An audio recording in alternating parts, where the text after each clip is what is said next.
to win a Stanley Cup championship. Brent Brennan, the head coach at Arizona, the Wildcats, joins us on 365 Sports with Craig Smoke and Paul Catalina, and I'm David Smoke. Coach, thank you very much for your time.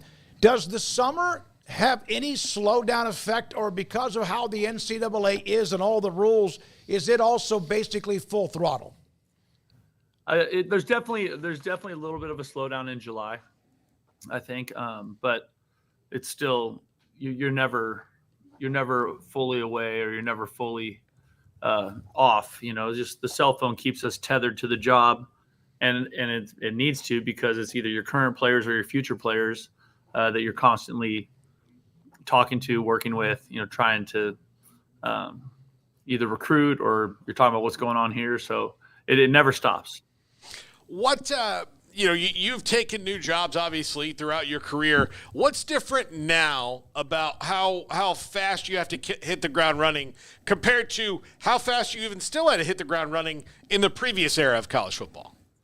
I think right now the urgency is all based on retention of the roster. That part of it is just the most important thing, and it was especially important here at Arizona because Coach Fish and that previous staff had recruited and built and developed a good football team, and so it was really important for us to give those guys a chance to get to know us and hopefully choose to stay at the University of Arizona. And so that's the biggest thing, is just that the urgency you feel. Trying to build relationships, trying to build trust, trying to give those guys an idea of who you are as a coach, who you are as a person, and so that hopefully they'll think that staying at that, at Arizona or wherever it is a good idea. Coach, you've got a bunch of good players coming back that you were able to retain, but you got a couple of headliners there, and Noah Fafita, your quarterback, Teteroa McMillan, among others, like I said. But can you just speak to the talent level, and if you want to get into those two individually, by all means, however you want to direct this, but what you did retain, what you walked into and were able to hold on to, just how good of a group do you think you have there?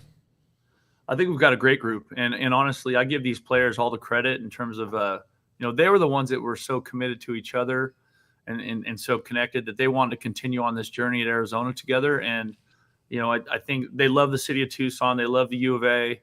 As you guys know, there's the uniqueness of this university with its relationship to the city, because it's the only thing here, right? And so there's no pro franchise, and we're not sharing this space with like my last job. I was sharing that space with the 49ers and the Warriors and the Giants and the A's and the Earthquakes and the Sharks and Stanford and Cal, right? Like, we just don't have that, so it's a much different dynamic. And those players were amazing. Fafita and T-Mac, they were definitely the ringleaders, but there was a lot of other guys that contributed to, the roster staying together. Jacob Manu, Jordan, Big Jonah Samanea, Gunnar Maldonado, Traden Stukes, Dalton Johnson, Takario Davis, stuck with it and stayed through spring. And so, those guys have done a fantastic job of just really bonding together and staying committed to each other first and foremost, and then also to the University of Arizona. Arizona has recruited the state of Texas in the past, and it now is a part of the Big 12, which has teams in the Big 12. How much has that helped you in Texas, or at least maybe even go deeper? No, I think that's a big part of it. Texas has always been a hotbed for high school football players, and I think where we are positioned in terms of our location as a school, I think we're in a great location because we have really good high school football here in Arizona. We have good proximity to California, and then we also have pretty good proximity to Texas. And now that we're playing games in Texas, those families of the players that we're recruiting down there, they know that we're going to be coming to town with this, with the Arizona football team, and they can watch their sons, play for us if they feel like we're the best fit for them. So I'm excited for us to get down in Texas. I had to recruit Central Texas a little bit and greater, Dallas and the Metroplex and some of that when I was an assistant coach at Oregon State. But I've always had incredible respect for the quality of the players, how well coached they are. A lot of those players there, when they get to you, they've been part of something that, really strongly resembles a college football program in terms of the structure and the discipline and the detail of it. And so a lot of those players come ready to play, and we're looking for that. Coach, speaking of recruiting, thank you for taking some time out for us. I figured you were going to have more commits rolling in the way you guys have been on fire here in the month of June. I mean, my goodness, it's been a run. I know that you've got visits going on, so a lot of schools are picking up pledges, but you guys seem to be really hot right now. What do you attribute that to, and what is your message to new recruits? That's a good question. I think we're really fortunate. I think we have a great recruiting staff here. I think our assistant coaches work really hard at it. They're good people. For us, we're always going to lean more to this is more of a lifetime decision. It's a brotherhood decision. If it feels right, then it is right. And, that's like our thing is that we're going to be super connected as a team and really connected to our players and our coaching staff. And I think, that's one of the ways where you can really maximize development on and off the field is by having a deep level of trust between the players and coaches. And that's something we work hard at every day, just defining that culture and building it. And this team loves each other, and it's a really special group to be a part of. And I think when recruits come here, they feel that. And I think when the parents get to spend time with our coaching staff, they have a clear understanding that, we're going to care about the players. It's going to be the player first, the person first and the player second. And we're always going to lean that way. And if we help these young people get in a good place mentally, emotionally, spiritually, academically, the football stuff will take care of itself, and the parents can see that and feel that. Have you felt that even though college athletics continues to be chaotic and the rules are ever changing, or there's not rules, or there's not it's hard for us to even know everything. But have you felt, at least in the last, it at least appears to me on the outside looking in, that more coaches have figured out a better balance of retaining the roster? And obviously, there might be more recruiting periods or change of the recruiting periods to help that out. Do you feel like you've maybe figured it out with retention and all that, in spite of the fact that you do have to be ready for any kind of chaos that happens to your roster at any given time? Yeah, I don't know. I think every time you do it, you're just doing the best you can. Like, every situation you go into is different. When we took over San Jose State 8 years ago, I think it was 8 years ago, maybe 7 years ago, there was no portal. There was no NIL. Like, the world was so much different. This one here was challenging because they were coming off a good season. And so the retention piece was so important. But I don't know that – I think you're always trying to figure it out the best you can. Our way here is we're always going to lean into the personal side of things and the connection side. That's where we're most comfortable. We feel like that builds the most meaningful experience for the players. And then I think that also makes you hard to beat on Saturday if you're really truly connected and committed that way. How big of a recruit was Dwayne Aquina coming back? Well, that's a huge part of Texas for us, right? Like, just obviously the success he had there at Texas as an assistant coach for all those years, and Mac Brown. And, we're going to lean heavily on Coach Aquina just because he's truly one of the best football coaches I've ever seen or been around, but he's also an incredible human being. He's got great energy. It's funny. There's moments in practice where, I see him, I don't know how old he is. I think he's in his mid 60s, but he's running around the field, hollering, chest bumping, high fiving. And I literally have to check myself. I'm like, golly, you need to get your ass going. Coach Aquina's kicking your ass today. But he's great. And obviously, because of his track record as a coach, I think recruits are gonna feel that and want to be a part of that.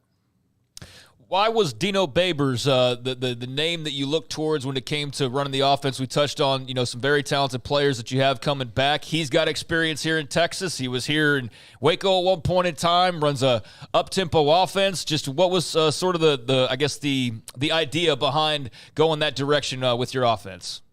Well, I don't know if you guys know it or not, but I was a graduate assistant here at Arizona in 2000. Yep. Dino Babers was the offensive coordinator, and so Dino's been a mentor of mine ever since. And we've always stayed in touch, and we've always had a really healthy relationship. When I first got hired at San Jose State, during my wife and kids weren't there yet. And so during my spring break, I flew to Syracuse, New York, and I spent a week with Dino. I stayed at his house. We talked head coaching stuff. We talked philosophy. We talked personnel. We talked scheme.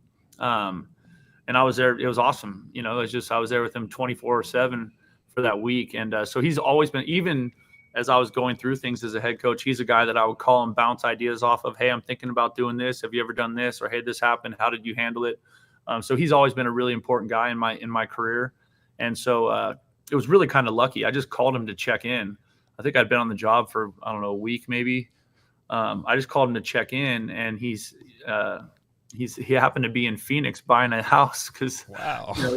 Yeah, he just got let go of Syracuse, right? And he's got grandkids down here, and they had time in Arizona that they loved, and so they just bought a house up in the Chandler area outside of Phoenix.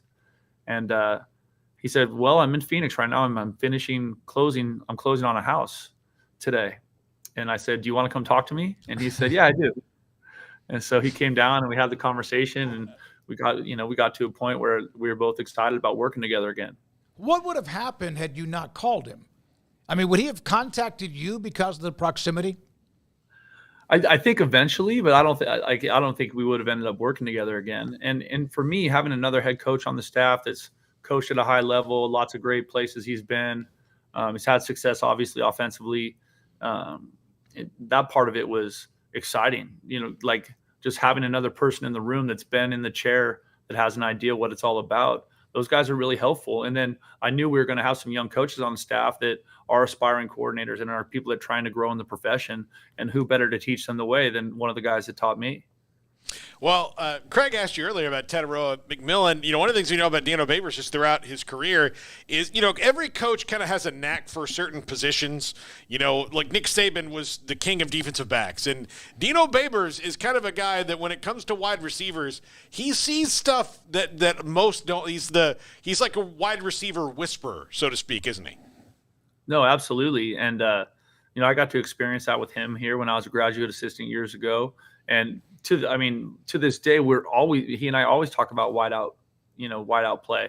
I was a receiver coach my whole career until I became a head coach. And so that's really a kind of a cool common thing that we have that we like to talk about. And then one of the young men that we were coaching when we were here in 2000 is who we hired to coach our receivers, Bobby Wade, who was a 8 or 9 year NFL vet, leading receiver in the history of Arizona. So there's a lot of alignment in the wide out space with Coach Babers and Bobby and I, and it's going to be a lot of fun to be a part of.